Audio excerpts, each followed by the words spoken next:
Hello, Dennis Madden here, and welcome to another edition of Gears Overdrive. This is part two of a series called Your Greatest Challenge, The Essential Steps to Project Completion. Now, in this edition, I want to talk about time management, the time that you spend toward your projects. And maybe a better term is attention management, because daily we are distracted with things like reading junk mail, email, answering texts, small talk, any number of things that just drag out the day to where at the end you ask, where did the day go and what did I get accomplished? It happens all the time, doesn't it? I want to share with you something from a 19th century economist called Vilfredo Pareto. And I'd imagine he got teased a lot with that name, but he was pretty smart. And he observed that 80% of the harvest in his pea garden came from 20% of the pods. The rest were destroyed by insects or any number of calamities, but he saw that to be the case over and over, and he used that rule consistently in other areas. Now, we've seen it called the 80-20 rule or Pareto's law. You can look that up online and get the history behind it if you want. But the essence of it is that 80% of the important work that we achieve is derived from 20% of the effort. 80% of the outcome comes from 20% of the effort. Now, let's look at an 8-hour day. So in 8 hours, 80% of what you achieve in that day only comes from an hour and 36 minutes of work.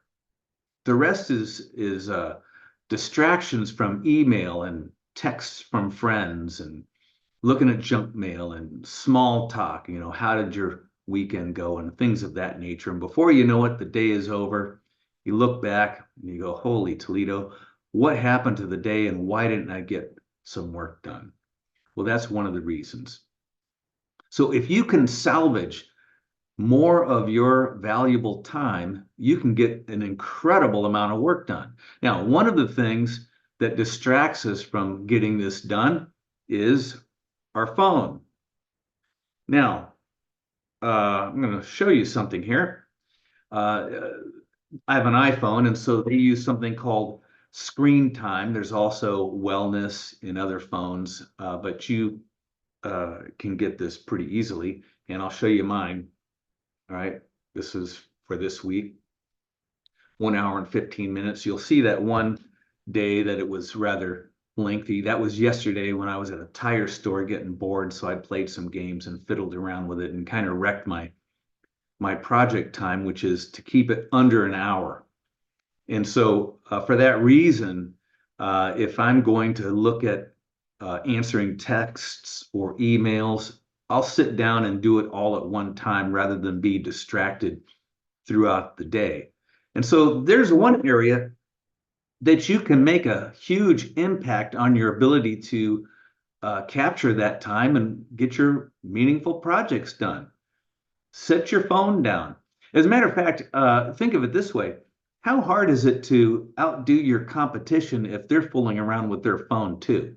Right? So if you can get a handle on that and give yourself a meaningful time limit, you'd be surprised at how much additional work you can accomplish.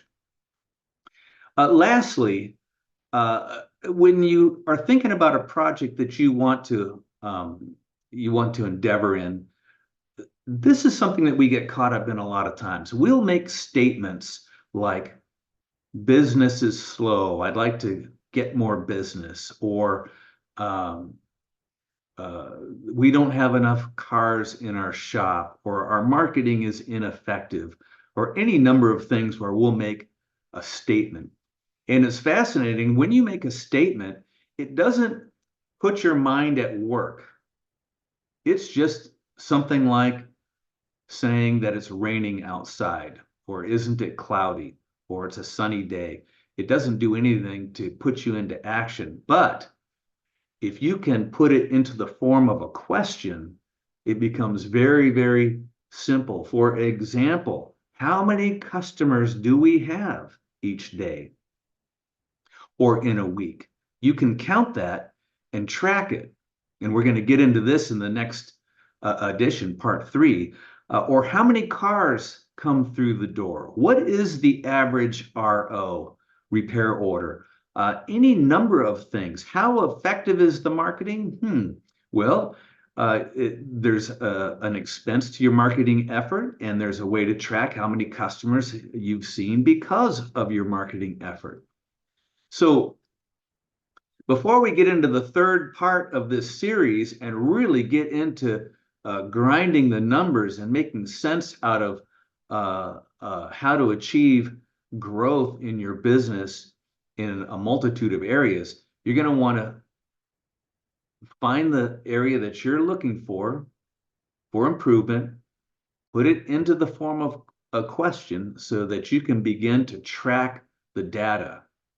Now, in the next edition, part 3, we're really going to roll up our sleeves and get into the math. That's the fun part, where we can create meaningful goals and look at the data that we've achieved through the formulation of our questions, and you will find it amazing and fun. So I hope to see you then. This is Dennis Madden signing off. See you later. Bye.